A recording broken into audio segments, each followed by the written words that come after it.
A single dad saw a little girl searching through trash on Christmas Eve.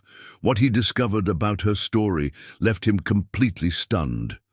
Nathan Hayes thought Christmas Eve would be just another lonely night at work, but when he spotted a small figure digging through garbage behind his apartment building, he made a decision that would change two lives forever. What started as a simple act of kindness revealed a heartbreaking truth that no child should ever face and led to a transformation neither of them saw coming. Before we continue, tell us, where in the world are you tuning in from?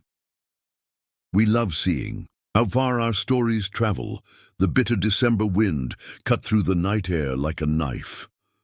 Nathan Hayes pulled his coat tighter as he stepped out of his apartment building, keys jingling in his hand. It was Christmas Eve, 11:47 p.m., just another night, just another shift at the security company where silence was his only companion. But as Nathan walked toward his car, something made him stop. A small figure near the dumpster was moving slowly, deliberately. Nathan squinted through the darkness, his breath forming clouds in the frigid air. At first, he thought it might be a stray animal, but as his eyes adjusted, his heart nearly stopped. It was a child, a little girl, no more than 7 years old, methodically searching through the garbage. Her thin fingers, red and trembling from the cold, picked through empty food containers and crumpled papers with the practiced efficiency of someone who had done this before. Nathan's feet moved before his mind could process what he was seeing. "Hey there," he called softly, not wanting to startle her. The girl's head snapped up, her wide brown eyes filled with terror. She clutched a partially eaten sandwich against her chest, ready to run. "It's okay," Nathan said, raising his hand slowly. "I'm not going to hurt you."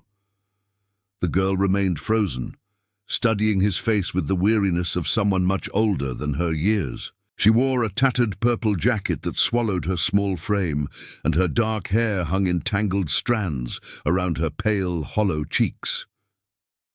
"What's your name, sweetheart?" Nathan asked gently. After what felt like forever, she whispered. "Melody, Melody," Nathan repeated, taking a careful step closer. "That's a beautiful name. I'm Nathan." He knelt down to her level, his heart breaking at the sight of this tiny girl, alone in the freezing night. "Are you looking for something specific?" Melody's grip on the sandwich tightened. "Food," she admitted, her voice barely audible above the wind. The word hit Nathan like a punch to the gut. No child should be searching for food in a dumpster, not on Christmas Eve, not ever. "Where are your parents, Melody?" The question seemed to drain whatever color remained in her cheeks. Her bottom lip trembled as she looked down at the ground. I don't have any," she said, her voice cracking. Nathan felt something twist painfully in his chest, something he hadn't felt in years, something he'd buried so deep he thought it was gone forever, the protective instinct of a father. 3 years ago, Nathan Hayes had been a different man. He'd had a wife, Sarah, with eyes that sparkled when she laughed and hands that could turn their small apartment into a home with just a few touches. They'd been planning their future, together, painting the nursery soft yellow because they wanted to be surprised. Sarah would place Nathan's hand on her growing belly every night, and they'd talk about names, about dreams, about the family they were building. But life had other plans. Sarah had gone into labor on a rainy Thursday morning in March. Nathan had driven to the hospital with shaking hands and a heart full of joy, ready to meet their son. He'd paced the waiting room, calling family, texting friends. His world expanded with possibility. Then the doctor emerged with eyes that couldn't meet his. Complications, unexpected, rare. In the space of an hour, Nathan had lost everything that mattered. Sarah, their unborn son, David, his entire future. The man who'd entered that hospital ready to become a father, left as someone else entirely, broken, empty, alone. For 3 years, Nathan had lived like a ghost. He'd moved to a smaller apartment, taken a job that required minimal human interaction, and built walls around his heart so high that nothing could scale them. He'd convinced himself he was fine, that this was enough, that he didn't need anyone until now. "What do you mean you don't have any?" Nathan asked Melody, his voice gentler than it had been in years. Melody's eyes filled with tears she was desperately trying to hold back. "I was living with my grandma, Ruth. She was all I had after—" Her voice trailed off. "After my mama left when I was a baby." Nathan waited, sensing there was more. "Ruth got sick 3 weeks ago," Melody continued, her words coming faster now, as if speaking them quickly might make them hurt less. "She had this cough that wouldn't go away, and she was so tired all the time. We didn't have money for the doctor, so she just kept taking medicine from the store." The little girl wiped her nose with the back of her sleeve. "One morning, I tried to wake her up for breakfast, but she wouldn't open her eyes. I shook her and called her name, but she wouldn't wake up." Nathan's throat constricted. He knew that feeling, the desperate shaking, the denial, the moment when reality crashes down and changes everything. "The people in uniforms came and took her away," Melody whispered. "They said I had to go live with new families." Her voice broke completely now, and the tears she'd been fighting finally spilled over. "But none of them wanted me to stay. They kept moving me around, and the last people, they didn't care about me. So I walked here. I thought maybe if I came back to our old neighborhood, Ruth might come home too."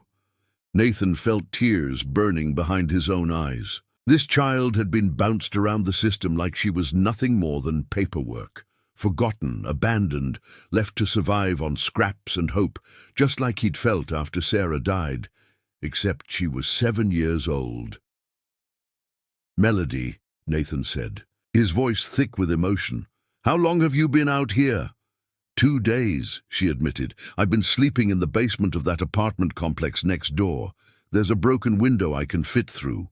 2 days. A 7-year-old child had been surviving on her own for 2 days in December weather. Nathan stood up slowly, his mind racing. He pulled out his phone and checked the time, 12:03 a.m., Christmas Day. "Melody, I want you to listen to me very carefully. You don't have to do this alone anymore." The girl looked up at him with confusion and a weariness that broke his heart. Adults had made promises to her before. They'd all been broken. "I know you don't know me," Nathan continued, "and I know you probably don't trust grown-ups very much right now, but I promise you this. I am not going anywhere." Something in his voice, maybe the raw honesty, or the way his own pain reflected in his eyes, made Melody's shoulders relax just slightly. "How about we start by getting you somewhere warm and getting some real food in you?" Nathan asked. Melody hesitated, torn between desperation and the survival instinct that told her not to trust strangers. But the cold was seeping through. Her thin jacket and the sandwich in her hands was moldy on one corner. She nodded. Nathan's apartment was modest but clean. He hadn't entertained guests in 3 years, and it showed. The space was functional but sterile. No pictures on the walls, no personal touches, nothing that spoke of the life he'd once imagined building. But as he watched Melody's eyes widen at the simple warmth of central heating, Nathan saw his home differently. Through the eyes of someone who had nothing, his nothing suddenly felt like something. "Let me run you a bath," Nathan said, heading toward the bathroom.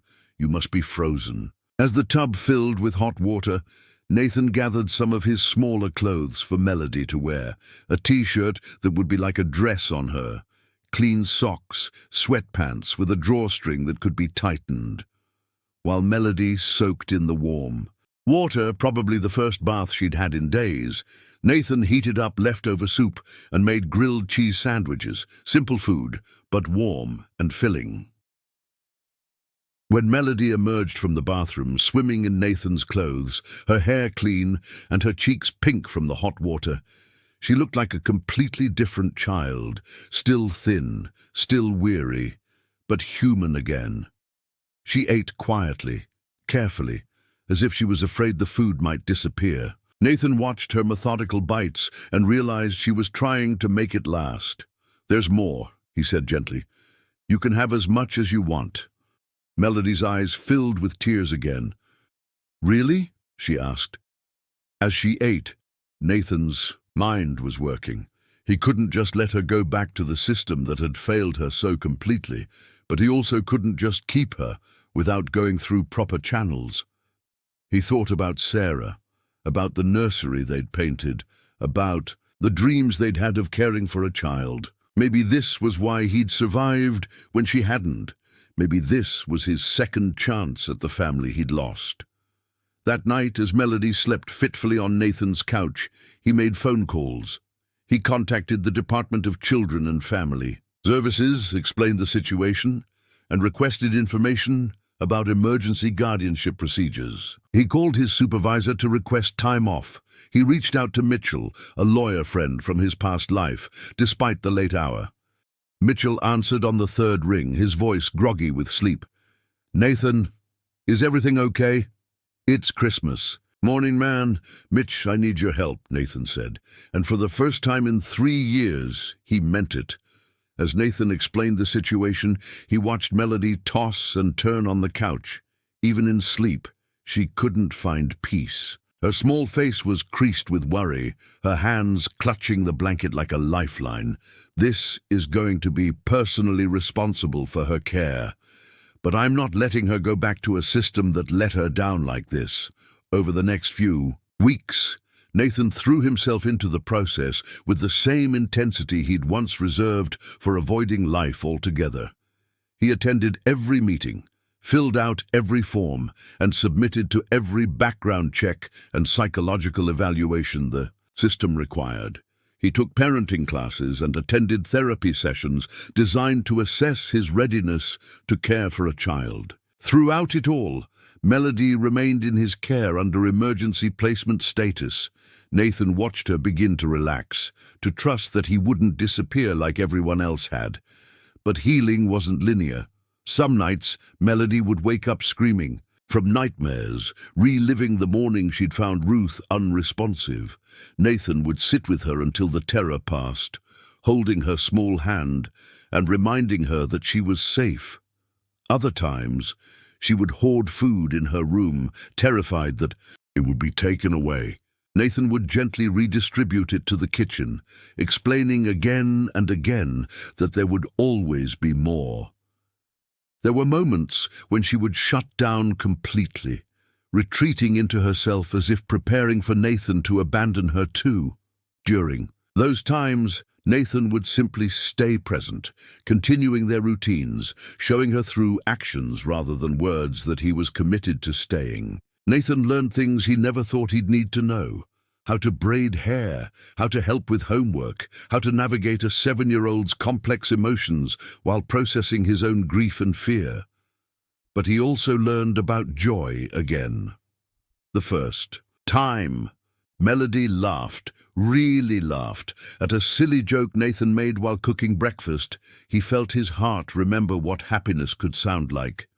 When she brought home her first A+ in math, her face glowing with pride as she showed him the paper, Nathan understood what it meant to be proud of someone else's accomplishments. The day she started calling him Dad instead of Nathan, quietly and tentatively as if testing the word, Nathan had to excuse himself to the bathroom to cry tears of gratitude and overwhelming love.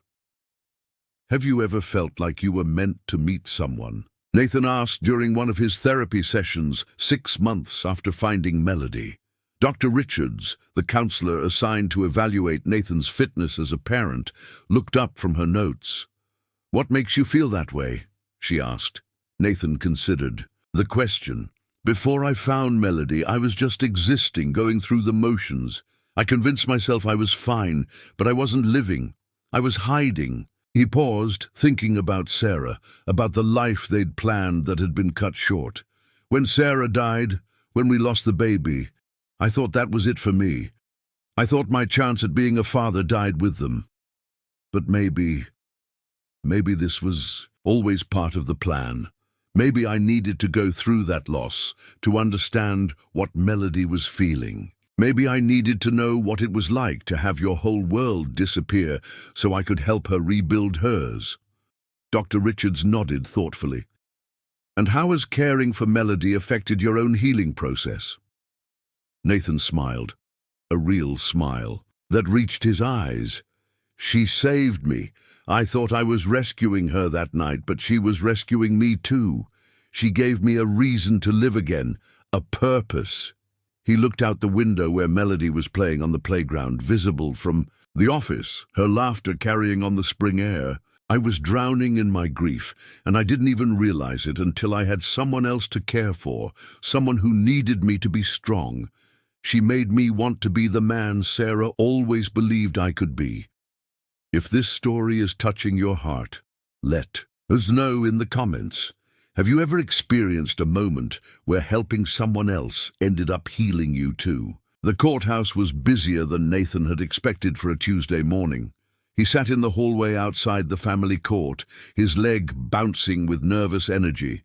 Melody sat beside him, wearing her favorite purple dress, not the tattered jacket she'd been wearing that first night, but a beautiful new dress that actually fit her properly. "Are you nervous?" she asked, her small hand finding his. "A little," Nathan admitted. "Are you?" Melody considered this seriously. "I think I'm excited nervous, like when you're about to open a present you really, really want, but you're scared it might not be what you hoped for." Nathan squeezed her hand. "What are you hoping for?" "For you to be my real dad, forever," she said. "Not just until someone decides I have to go somewhere else." Nathan's throat tightened. "That's what I'm hoping for too." When their case was called, Nathan and Melody walked into the courtroom hand in hand. Mitchell was there, along with the social worker who had been overseeing Melody's case and the guardian ad litem, appointed to represent Melody's interests. Judge Patricia Hernandez looked over the paperwork spread across her desk. She'd been a family court judge for 15 years, and she'd seen every kind of situation imaginable. But there was something about this case that had stayed with her since the first hearing. "Mr. Hayes," Judge Hernandez began, "when we first met 6 months ago, you were a single man with no experience raising children, requesting emergency guardianship of a child you'd known for less than 24 hours. I'll admit I had my concerns." She continued, "However, the reports I've received from Dr. Richards, from Melody's teachers, from the social workers who have monitored your home, all paint the same picture. A man who has dedicated himself completely to healing and caring for a child who desperately needed both." She looked directly at Melody. "And young lady, I understand you have something you'd like to say." Melody stood up, her voice clear and strong. "Your Honor, Nathan saved my life.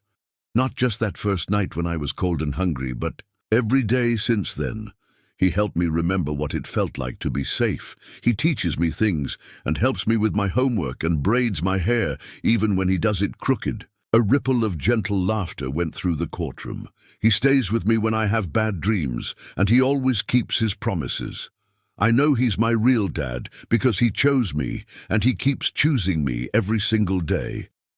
Judge Hernandez smiled. "Well then, by the power vested in me by the state, I hereby grant the petition for adoption. Nathan Hayes, you are now the legal father of Melody Hayes." The gavel came down with a satisfying thud. Nathan felt his knees nearly give out with relief and joy. He looked down at Melody, who was grinning so widely he thought her face might split in half.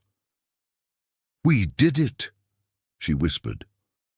"We did it," Nathan confirmed, lifting her up in a hug that conveyed 3 years of grief, transformed into overwhelming love.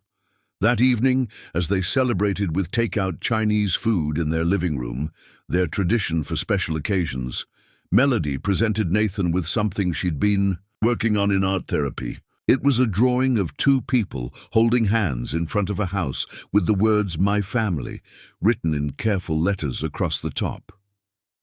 "This is us," she said, suddenly shy. "Is that okay?" Nathan felt tears spring to his eyes as he knelt down to her level. "It's more than okay, sweetheart. It's perfect." He looked at the drawing more closely. The house had yellow curtains in the windows, just like the ones they'd picked out together for their new home. The garden had flowers that Melody had insisted they plant, and the two figures were smiling, their hands intertwined. "Can I tell you something?" Nathan said, hanging the picture on the refrigerator in the place of honor. "What?" Melody asked. "I used to think that families were only the people you were born with. But you taught me that the best families are the ones we choose, the ones we build with love and patience and commitment." Melody climbed into his lap, something she'd started doing when she needed comfort or wanted to share something important. "Nathan," she said softly. "Yes, honey. Thank you for not walking away that night." Nathan kissed the top of her head, breathing in the scent of her strawberry shampoo. "Thank you for letting me stay." As he tucked Melody into bed that night, Nathan reflected on the journey that had brought them to this moment. The scared, hungry child who had been searching through garbage for survival had become the light of his life, and the broken man who had been hiding from the world had found his purpose in loving and protecting her. Sometimes healing comes in the form we least expect. Sometimes the family we need isn't the one we planned, but the one that chooses us when we need it most. Stories like this remind us that family isn't just about blood. It's about love, choice, and commitment. If you believe in the power of compassion to change lives, please consider subscribing to hear more stories that matter. Nathan had never been much of a believer in fate or destiny. After Sarah's death, he'd stopped believing in much of anything. But as he watched Melody sleep peacefully in her own bed in their home, surrounded by the security of knowing she belonged somewhere, he couldn't help but think that maybe, just maybe, everything had happened exactly as it was supposed to. 2. Broken people had found each other on the coldest, loneliest night of the year, and in choosing to care for each other, they had created something neither had thought possible, a family built not on shared genetics, but on shared understanding of loss and the healing power of unconditional love. The man who had lost his wife and unborn son had found new purpose in protecting and raising a daughter who needed him. The little girl who had lost everyone she'd ever loved had found a father who would move heaven and earth to make sure she never felt abandoned again. In finding each other that Christmas Eve, Nathan and Melody had discovered what family really means. Not the people you're born to, but the people who choose to love you, fight for you, and stay with you, no matter what storms life brings. Sometimes the most profound transformations begin with the smallest acts of kindness, a decision to stop instead of walking past, a willingness to open your heart when you thought it was permanently closed, the courage to let someone else's change your entire life's direction.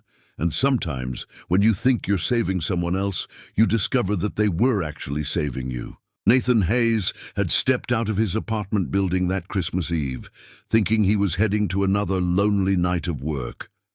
Instead, he'd found his daughter, his purpose, his second chance at the love he thought he'd lost forever. And Melody had found her father, not the one who had abandoned her before she was born, but the one who saw her at her most desperate moment and decided she was worth saving, worth choosing, worth loving for the rest of his life. In the end, that's all any of us really want: to be seen, chosen, and loved unconditionally, to belong somewhere, to matter to someone. To know that if we disappeared tomorrow, there would be someone who would search for us, who would fight for us, who would never give up on us. Nathan and Melody had given that gift to each other, and in doing so, they had created something beautiful. From something broken, they had built a family from the ashes of loss and the foundation of love. That's the stunning truth that left Nathan speechless that Christmas Eve. Sometimes the family you need most is the one you never saw coming. Sometimes love finds you in the most unexpected places, wearing the most unexpected face, at the moment when you least expect it, but need it most. And sometimes the best Christmas gift isn't wrapped in paper and tied with a bow. Sometimes it's wrapped in a tattered purple jacket, searching through garbage for hope, waiting for someone to see them as worth saving. Nathan saw, he chose, he stayed, and that made all the difference. Friends, if this story touched your heart the way it touched mine, if it reminded you of the power we all have to change someone's life with a simple act of kindness, please don't just watch and walk away. Hit that subscribe button and join our Everbuild Stories family.